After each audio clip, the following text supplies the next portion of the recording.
Di sisi lain, Amerika sudah berubah. Posisinya hegemonya meluru. Di sisi lain, strategiknya bukan sekedar energy price war. Dia sudah masuk yang namanya supply chain strategic war. Jadi strategi perang berbasis mata rantai pasok.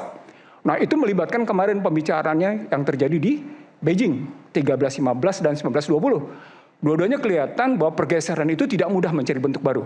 Di situ posisinya Indonesia nggak jelas. Fundamental ekonomi Indonesia kokoh. Saya bilang kokoh mimpi. Sama seperti sekarang, fundamental ekonomi Indonesia solid rapuh.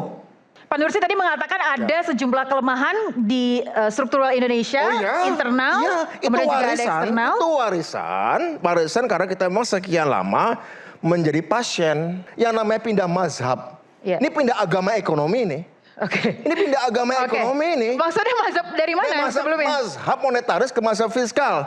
Mazhab neoklasik ke mazhab Keynesian. Mazhab spekulasi ke mazhab produktivitas. Pak Nursi, Anda setuju tidak ada perubahan mazhab itu tadi? Enggak. Kenapa? Gampang lihatnya. Pakai aja angka-angka Kementerian Keuangan, Kementerian Ekonomi. Anda masih bersandar pada swasta berapa persen? Berdasarkan angka yang muncul dari Kementerian Ekonomi, Anda bersandar pada swasta 84%.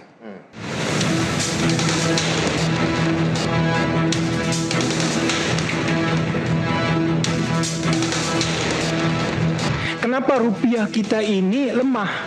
Kalau dibandingkan dengan dolar, sekarang selalu perbandingannya dengan dolar. Tapi faktanya dan ironisnya Pak, ini terhadap semua mata uang. Pak Ferry yang saya hormati, kadang Pak, kalau kita mengambil tindakan gentleman, itu bukan penghinaan Pak. Saya berikan contoh, mungkin saatnya sekarang Bapak mengundurkan diri. Kata-katanya adalah stabilitas nilai tukar rupiah, bukan tingkat nilai tukar rupiah. Kita bicara stabilitas, bukan level. Dalam year to date sekarang itu adalah 5,4%. 5,4%, which is actually itu masih relatif stabil. Rupiah sampai saat ini terus mengalami pelemahan, kemungkinan besar ya di 18.000 di minggu depan itu akan kena, bahkan akan mendekati level 18.200. Salah satu penyebabnya adalah masih terkenang masalah geopolitik di Timur Tengah.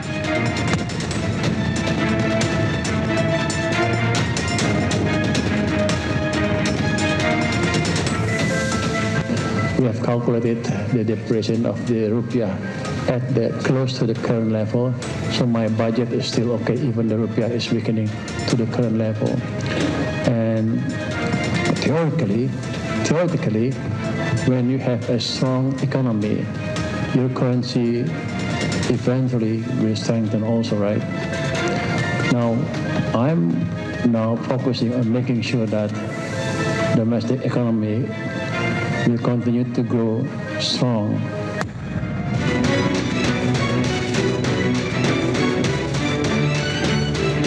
Ada yang selalu entah apa, saya nggak mengerti. Sebentar-sebentar Indonesia akan kolaps, akan chaos, akan apa, ya kan? Rupiah begini, dolar begini, dolar. Orang rakyat di desa nggak pakai dolar kok, ya kan? Pangan aman, energi aman, ya, banyak negara panik, Indonesia masih oke.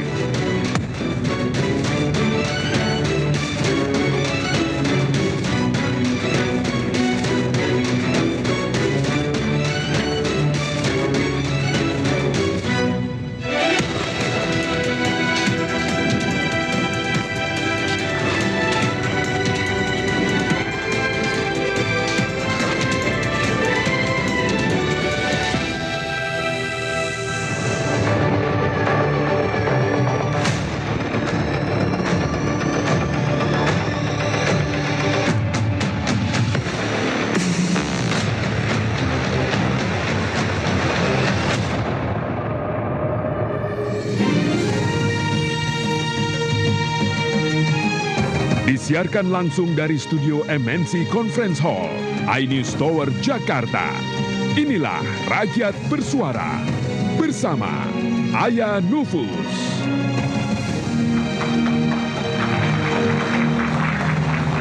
Selamat malam pemirsa, eskalasi perang Iran-Amerika terus berlanjut dan mengguncang ekonomi dunia. Harga minyak melonjak, biaya impor membengkak saat bersamaan rupiah tertekan seakan menjadi korban.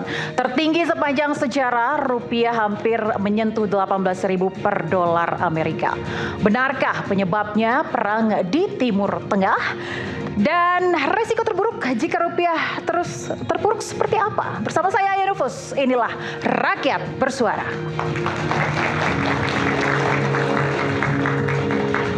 Iya, seperti biasa pemirsa dan juga seluruh tamu yang sudah hadir di studio Rakyat Bersuara. Rakyat Bersuara selalu menghadirkan narasumber yang kredibel. Saya akan langsung saja undang pada malam hari ini Kepala Badan Percepatan Pengentasan Kemiskinan. Tepuk tangan untuk Budiman Sujatmiko. Selamat malam Pak Budiman, apa kabar? Terima kasih sudah hadir di Rakyat Bersuara. Silakan duduk di sebelah kanan ya. Boleh di sebelah sini? Di sebelah sini saja. Oh, atau di sebelah kiri? Lebih oke, baik, silahkan. Kita beri keleluasaan pada Pak Budiman. Selanjutnya kita akan undang pakar ekonomi politik. Tepuk tangan untuk Iksanuddin Nursi. Nah, yang ini baru boleh nih sebelah kanan. Pak Nursi, apa kabar? Silakan. Dan juga kita akan undang tenaga ahli utama Dewan Ekonomi Nasional. Tepuk tangan untuk Bung Lutfi Rido.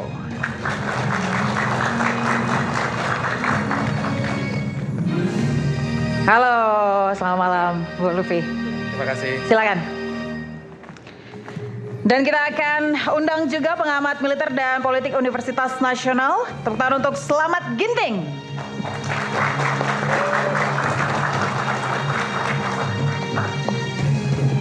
Pak Slamet, ini yang hadir pertama tadi ya. Terima kasih sudah hadir. Silakan. Dan juga masih ada di studio Rakyat Bersuara, akan kita undang pendiri sekaligus CEO Astronaci Internasional, juga seorang pilot dan analis pasar keuangan. Kita berikan tepuk tangan untuk asisten Profesor Dr. Gema Guyardi. Halo Mas Gema, apa kabar? Silakan. Ini saya kasih mikrofon ya. Dan ini katanya masih di jalan ya. Ada Direktur Eksekutif Lingkar Madani, Bung Ray Rangkuti yang sebentar lagi akan bergabung bersama kita. Tapi juga kita kehadiran narasumber yang sangat spesial yang sudah bergabung bersama rekan-rekan semua di studio Rakyat Bersuara. Ada ekonomi yang pernah menjabat sebagai Menteri Keuangan periode 1998. Ada Bapak Fuad Bawazir di depan. Terima kasih sudah hadir Pak Fuad. Dan juga pastinya teman-teman mahasiswa semua, tepuk tangan dong. Sudah siap ya? Iya, ini dari Universitas Bakri. Oke, baik. Terima kasih sudah hadir. Saya mau langsung ke Pak Nursi saja nih. Pak, udah di level berapa rupiah hari ini? 17.837 terakhir ya? Iya, antara 17.810, 17.837. Oke, baik. Ini sesuai dengan judul kita pada malam hari ini. Kalau Anda melihat apakah memang perang di Timur Tengah ini menjadi penyebab, satu-satunya penyebab, atau ini adalah pemicu yang memperburuk struktur yang ada? Perang Iran adalah bagian dari kelemahan struktur di Indonesia. Bisa Anda elaborasi itu, Pak? Kelemahan struktur yang pertama adalah kita punya ketergantungan import atas energi. 1 juta barel per hari. Atas energi, 1 juta barel per hari. Kelemahan yang kedua adalah industri kita membutuhkan impor atas bahan baku dan bahan penolong. Kelemahan ketiga, SRBI kita bersandar pada Fed Fund Rate. Kelemahan keempat, undisbursed loan sekarang naik menjadi 2.551 sekian triliun. Jadi dari bulan lalu ke bulan sekarang naik 27 triliun. Kelemahan keempat, kelas menengah ambruk dan belum membaik. Kelemahan lebih lanjutnya, dengan SRBI BI rate naik, itu menggambarkan financialization itu terus berkembang, dampaknya kemudian UMKM makin tertekan. Nah itu internal. Eksternalnya sebenarnya bukan hanya perang, tapi juga sebelumnya sudah terjadi kasus Eropa, Ukraina Rusia, itu ikut menekan. Saya menyebut dalam buku saya, Ukraina Rusia itu krisisnya 5F. Apa itu 5F? Food, fuel, financial, gitu ya, fashion, sama satu lagi food frekuensi.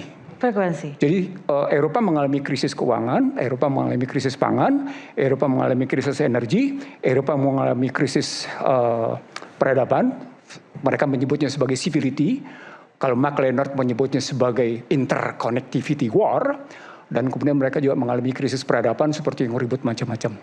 Nah itu berdampak meluas. Lalu kemudian Amerika yang ambil sikap seperti itu dengan cara ingin mempertahankan posisi diri yang hegemoninya dalam kajian internasional mulai runtuh, mulai luruh.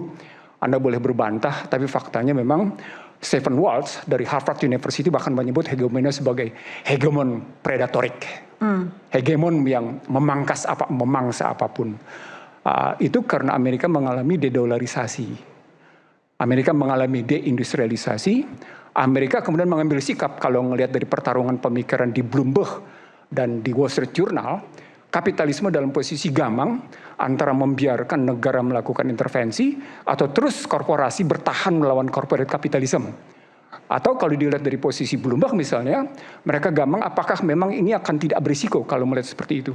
Dalam bahasa yang lain, kalau melihat dari percaturan internasional, eksternal, dunia sedang mencari bentuk baru. Dunia sedang mencari bentuk baru dalam kondisi dedolarisasi terjadi, perang tidak jelas kemana, ngomong tentang gencatan senjata tidak pernah selesai, gitu ya. Di sisi lain, Amerika sudah berubah, posisinya hegemonnya meluruh. Di sisi lain, strategiknya bukan sekedar energy price war, dia sudah masuk yang namanya supply chain strategic war. Jadi strategi perang berbasis mata rantai pasok. Nah itu melibatkan kemarin pembicaraannya yang terjadi di Beijing, 13-15 dan 19-20. Dua-duanya kelihatan bahwa pergeseran itu tidak mudah mencari bentuk baru. Di situ posisinya Indonesia nggak jelas. Nggak jelas maksudnya seperti apa? Sikap dari pemerintah sepertinya sudah banyak yang dilakukan untuk sebagai langkah preventif? Saya setuju. Sudah banyak. Misalnya kemarin ke Perancis berusaha ngebangun kesepakatan. Misalnya begitu ya. Bahkan kalau pakai pendekatannya Mensekap, sudah berhasil mendatangkan investasi 2.437 triliun. Dari Jepang mendatangkan 575 triliun. Kalau memang sukses, mestinya building market confidence-nya terbangun. Kepercayaan pasar terhadap situasi ini terbangun. Ternyata enggak juga. Terbukti hari ini. Dolar seperti itu gitu ya. Kalau dilihat dari harga minyak, kita memang akhirnya ya ketergantungannya akhirnya terpukul lagi lebih dalam. Artinya fiskalnya karena utang luar negeri, karena kemudian tekanan importnya tinggi, ya nggak bisa bikin apa-apa juga. Itu yang saya sebut sebagai tekanan struktural, tekanan fundamental, tekanan fungsional membuat Indonesia tidak pernah bisa lepas keluar dari situ.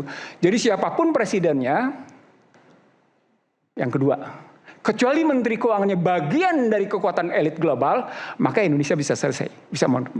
Tapi itu sementara. Jadi kalau pakai pendekatan, saya ingin masuk ke perdebatan pemikiran barat misalnya. Kalau saya pakai Hyman Minsky, ini bagian dari financialization. Yang hanya selesai, yang hanya selesai, karena mereka menggunakan yang disebut dengan bond stabilization fund. Ini pemerintah sudah mengeluarkan bond stabilization fund. Kalau pakai Minsky bilang ini cuma sebentar. Untuk jangka panjang Anda akan tetap bertahan. Apa indikatornya? Karena indikatornya orang kaya makin kaya. Yang makin miskin. Dan stabilitas yang dicapai lewat kebijakan model yang dibangun oleh pemerintah. Lewat bond stabilization fund itu statusnya sementara. Tidak jangka panjang. Kenapa? Karena fundamentalnya tidak dikuat. Kenapa tidak kuat? Tadi moneternya bersandar keluar. Fiskalnya bersandar keluar. Sektor ini bersandar keluar. Begitu ceritanya. Oke, berarti Anda melihat bahwa Indonesia fundamentalnya belum siap untuk menghadapi perubahan dunia yang tadi Anda katakan akan mencoba untuk merubah bentuk. Ada seorang tokoh di Indonesia dari mulai jabatan menteri sampai kemudian jabatan Gubernur Bank Indonesia sampai jabatan wakil presiden. Pernah menyatakan fundamental ekonomi Indonesia kokoh. Saya bilang kokoh mimpi. Sama seperti sekarang, fundamental ekonomi Indonesia solid rapuh. Jadi artinya kalau dilihat kenapa rapuh? Karena bisa kita lihat nilai tukar kita itu dilepas ke pasar. Ketika Anda melepas ke pasar, pertanyaan besarnya menjadi kita hitung semuanya dalam bentuk dolar. Pertanyaan besarnya, sandaran dolar itu apa? Baik. Underlying, kalau pakai bahasa keuangan, underlying asetnya dolar itu apa? Dua jawabannya. Bagaimana Amerika menjadi pemimpin ekonomi dunia, bagaimana Amerika berbasis kekuatan militernya menjadi pemimpin hegemoni. Tapi dua-duanya sekarang rontok. Jadi underlying asetnya itu yang saya sebut dengan, kalau pakai bahasa saya, ekonomi hayalan. Nah, moneternya juga begitu, hayalan juga. Nah, kalau Indonesia bersandar pada hayalan, ya Anda masuk dalam ekonomi hayalan yang nggak pernah kokoh. Gitu. Oke, baik. Saya ke Pak Budiman dulu. Terkait dengan tadi mulai dari fundamental yang belum kokoh tadi ya dikatakan, atau tidak kokoh, belum kokoh ya. Fundamental, rapuh. Fundamental yang belum, hingga tadi ekonomi khayalan. Pendapat Anda seperti apa? Ya, dulu sampai tahun 71, awalnya semua ekonomi, maaf, mata uang itu kan ada dijamin oleh namanya emas ya. Tapi emas ini tingkat portabilitas, tingkat transfer dan mobilisasinya untuk menjamin keuntungan sebagai penjamin mata uang itu kan susah ya. Dia butuh angkutan, dia butuh logistik, transportasi. Akhirnya tahun 71 Presiden Nixon kan menetapkan bahwa apa yang disebut Pak Profesor Isnaduddin tadi, hayalan. Bukan hayalan dalam mimpi. Jadi gini, kekuatan dolar itu adalah kesepakatan antara the President of the United States of America dengan Gubernur The Fed. Penjaminnya apa? Kekuatan hegemoni politik dan kekuatan militer, pangkalan militer di mana-mana. Dan itulah kemudian dipakai untuk menjadi penjamin bagi perjalanan semua mata uang lain. Ditopang juga dengan kerjasama dengan negara-negara Arab Saudi, petrodolar, ya ada minyak di situ. Apa yang terjadi? Ya sebenarnya betul, kekuatan dolar itu pada ludah. Kalau Jawanya, orang Jawa bilang itu geninya Presiden Amerika dan Gubernur The Fed. Ludah apinya, kesepakatan. Aku butuh cetak uang sekian, aku berhutang pada The Fed. The Fed kemudian memberikan cetakan uang dolar dan kemudian didistribusikan. Nah, ada satu fenomena di ekonomi yang kita kurang baik mengungkap ini. Namanya the Cantillon Effect. The Cantillon Effect. The Cantillon Effect. Efek Cantillon. Efek Cantillon adalah sebuah teori di mana uang dolar yang dicetak oleh The Fed itu punya beberapa distributor. Distributor satu, pemerintah Amerika. Kemudian distributor satu yang lain adalah Rockefeller, Berkeley, segala macam. Itu distributor satu. Uang di situ, uang dolar ketika diberikan ke distributor satu harganya murah. Kemudian didistribusikan lagi dolar itu ke bank-bank sentral negara-negara lain, itu distributor 2, distributor 3. Sampai ke bawah itu cabangnya 2. Untuk mendanai produktivitas, rakyat berkeringat menghasilkan barang, atau untuk leveraging, spekulasi. Nah, ketika sampai bawah harga dolar itu makin mahal. Ya, disinilah permainan ketika yield yang cepat didapatkan dari spekulasi. Ya, spekulasi dolar, mata uang segala macam, falas. Nah, sementara untuk berproduksi ini butuh waktu kan, menghasilkan barang. Nah, inilah yang disebut bukan sekedar hayalan, tapi memang dolar ketika dia menjadi mata uang safe haven bagi mata uang yang lain, gantungannya itu memang satu pada kesepakatan antara Presiden Amerika Serikat sebagai distributor pertama dengan distributor nol namanya The Fed itu, dan kemudian bagaimana menjualnya secara lebih mahal harganya sampai tingkat bawah. Nah, banyak kan ini tidak menjadi distribusi dalam bentuk produksi, tapi lebih pada spekulasi. Pasar mata uang, pendekatan ekonomi monetaris, yang hari ini sangat fluktuatif, itulah sebenarnya gejolaknya tercermin dari situ. Kalau kita bangun fondasi ekonomi produktivitas rakyat, industri nasional, industri domestik, maka dolar akan bisa kita dapat sebagai sebuah reward hasil dari ekspor kita. Nah, ini dolar yang cakep nih, ini dolar yang sehat nih. Untuk ekspor kita? Ya, dolar yang kita dapat karena kita menjual hasil ekspor produktivitas kita. Dolar sehat nih. Ada lagi dolar besti nih, dolar yang baik. Dolar yang datang dalam bentuk foreign direct investment, jangka panjang, bikin pabrik, bikin pelabuhan, bikin apapun. Itu dolar yang baik tuh. Dolar yang mau betah dan kita satu memang menghargai produktivitas rakyat Indonesia. Dolar yang kita dapat hasil ekspor. Kemudian dolar yang datang dalam bentuk investasi. Itu dolar yang cakep tuh, dua nih. Satu sehat, satu besti. Ada lagi dolar yang baper. Dolar yang baper itu selalu bereaksi kepada setiap kebijakan pemerintah yang contohnya Pak Prabowo ingin melakukan proses industrialisasi, ingin membangun produksi domestik, ingin mendorong produktivitas rakyat. Ini membuat orang berpikir, wah kira-kira ini jangan-jangan sebuah bentuk pemborosan. Pemerintah membuat investasi sosial, misalnya makan bergizi gratis. Pemerintah ingin membuat investasi sosial dalam bentuk sekolah rakyat. Ini tidak menghasilkan yield yang cepat. Wah kita nggak percaya nih, kita padahal ingin membuat yield yang cepat, hasil yang cepat, spekulasi dimainkan di situ. Ini dolar yang baperan nih. Ada lagi dolar playboy, ya. Dolar playboy itu mencari pasangan gonta-ganti mata uangnya. Dia saya pindah kemana-mana, ya. Footloose investment, pindah kemana-mana. Ini dolar playboy. Nah, yang hari ini ngamuk adalah dolar baper dan dolar playboy. Yang ingin diambil oleh Pak Prabowo adalah dolar besti dan dolar yang sehat, yang hasil dari ekspor itu dengan cara meningkatkan produktivitas rakyat. Nah, satu itu. Kedua, tadi dikatakan bahwa memang sekarang penopang dolar itu apa sih? Ya, kalau kita lihat mata uang Amerika, in God we trust, ya. In God we trust. God itu bukan not necessarily harus diartikan Tuhan. God itu gun, oil, and dollar. Ya, God itu gun, senjata, oil itu minyak, dolar. Dan tiga ini, unholy trinity inilah, trinitas yang tidak suci inilah, sebenarnya menopang tadi hayalan tadi itu. Itulah yang kemudian mengancam, itulah yang kemudian bisa menculik presiden, itulah yang kemudian mengancam perang, segala macam. Ketika God-nya tersinggung, bukan Tuhan, gun, oil, and dollar-nya tersinggung, ngamuk. Hari ini Amerika Serikat kita tahu, Amerika Serikat itu kapok dengan globalisasi.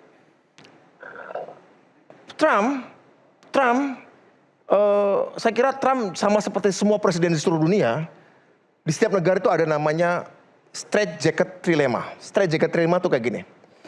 Ada 3 parameter ini, kalau nggak salah yang ngomong Friedman atau Donny Rodriguez, saya lupa. Satu negara itu tidak bisa punya tiga-tiganya sekaligus. Dia harus pilih 2 atau dia harus korbankan 1. Demokrasi, kedaulatan, dan integrasi pada ekonomi global. Tidak ada satu negara pun yang bisa punya tiga-tiganya. Trump memilih mempertahankan demokrasi di Amerika, memilih mempertahankan kedaulatannya, dan menarik diri dari integrasi ekonomi global. Kalau Uni Eropa memilih menjalankan demokrasinya, memilih integrasi global, tapi mengurangi kedaulatannya. China memilih meredam demokrasinya, memilih menjaga kedaulatannya, dan memilih integrasi global. Kalau Indonesia? Nah, ini menarik. Pak Prabowo saya melihat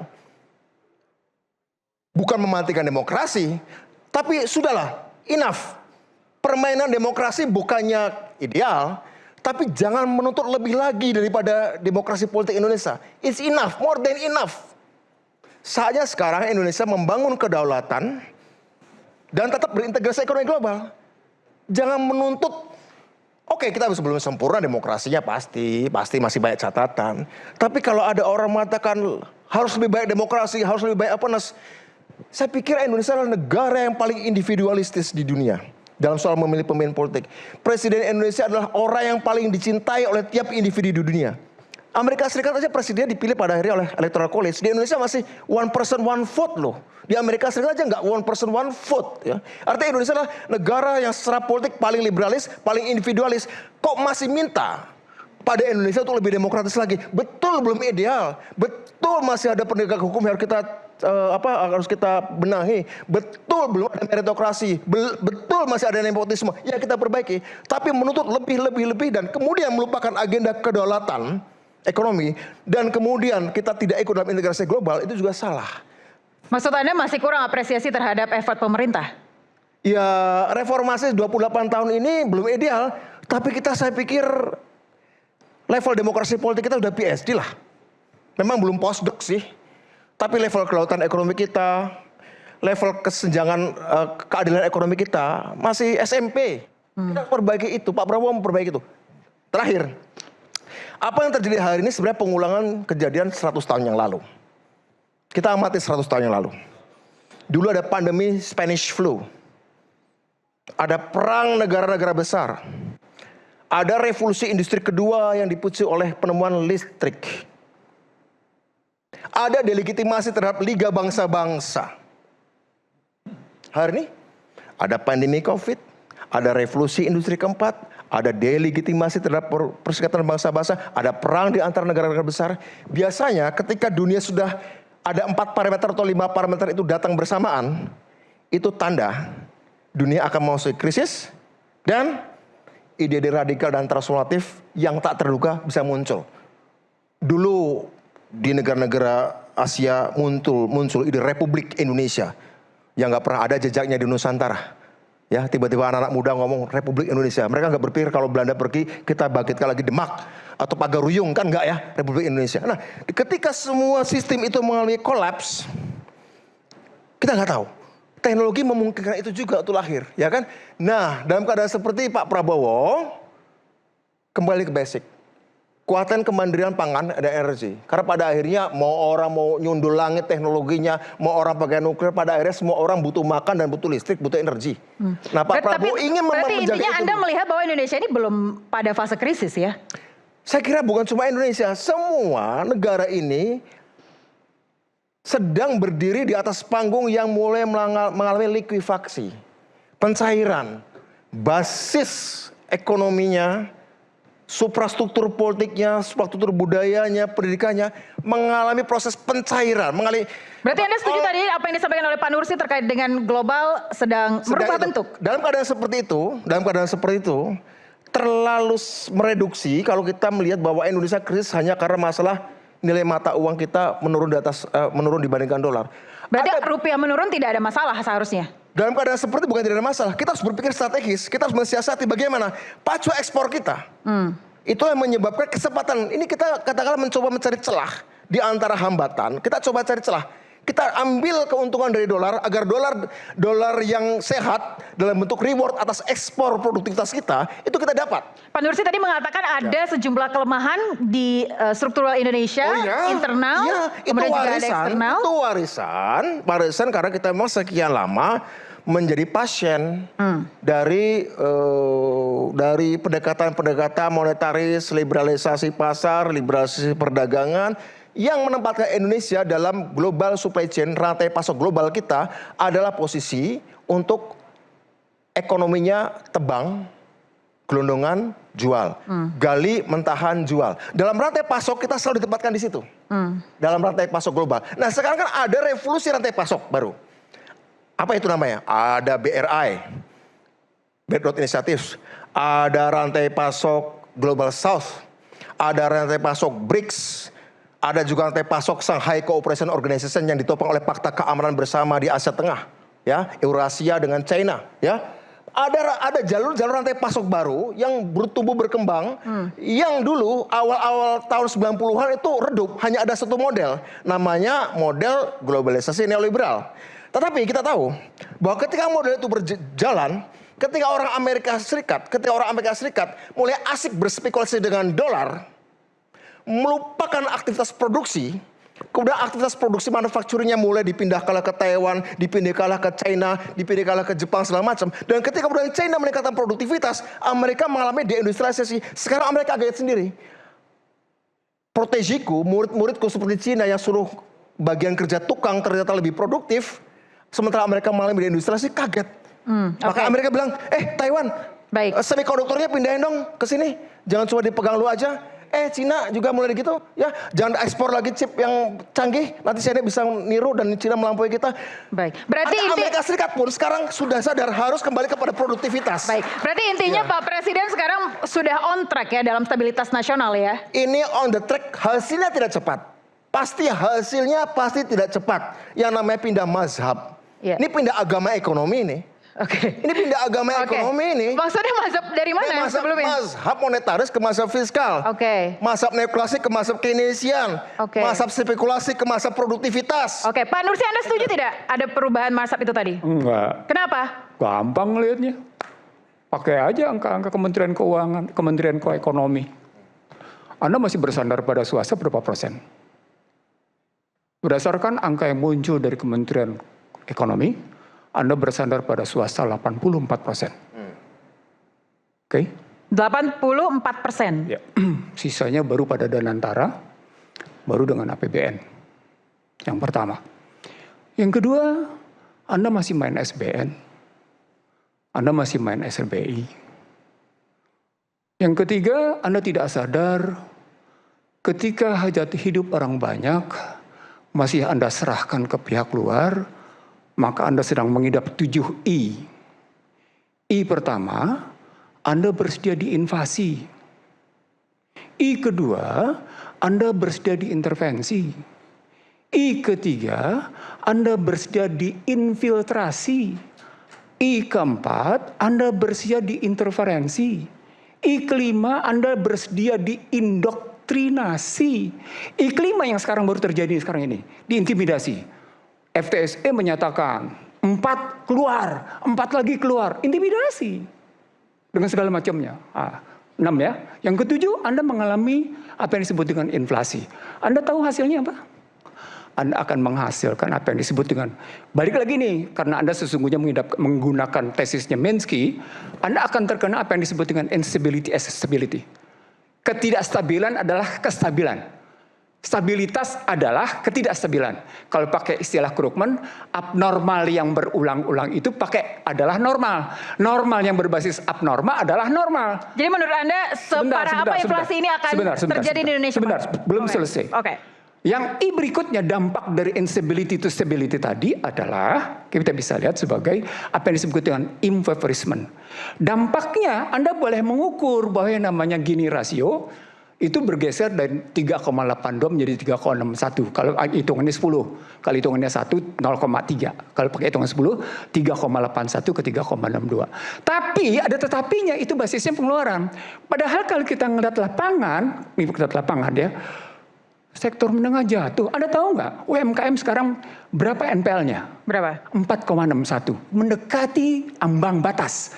Pada saat yang sama dia ditimpa dengan kenaikan BI rate 5,25. Apa dampaknya? UMKM makin kesulitan memperoleh pembiayaan. Di tengah mereka kesulitan pasar. Oke, nanti datanya kita sinkronkan ke Pak Lutfi ya setelah ini ya. Jangan dengan mereka, dengan penguasa. Ayo buka. Baik, dengan baik. penguasa, ayo. Baik. Jangan dengan mereka, tanggung. Dari semua I itu yang mana yang paling Anda khawatirkan? Saya kalau pakai saya karena saya sudah menulis, saya bilang ini bukan soal presiden.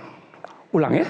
Ini bukan soal presiden. Baik. Ini bukan soal Purbaya yang saya banding-bandingin dengan Sri Mulyani. Saya ngebanding-bandingin antara Purbaya dengan Sri Mulyani apa bedanya gitu ya.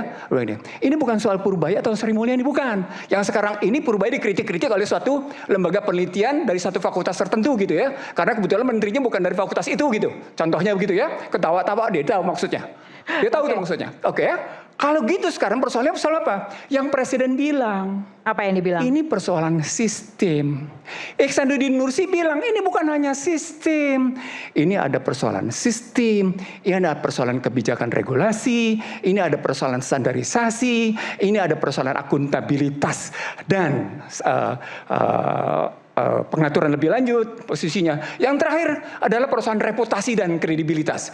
Kalau orang-orang itu tidak dalam jejaring internasional, tidak masuk dalam hitungan reputasi dan kredibilitas asing, maka Purbaya yang menolak, kata kunci. Oke, baik, kita akan bahas itu selengkapnya Pak Nursi. Usai jeda pemirsa, tetaplah di Rakyat Bersuara.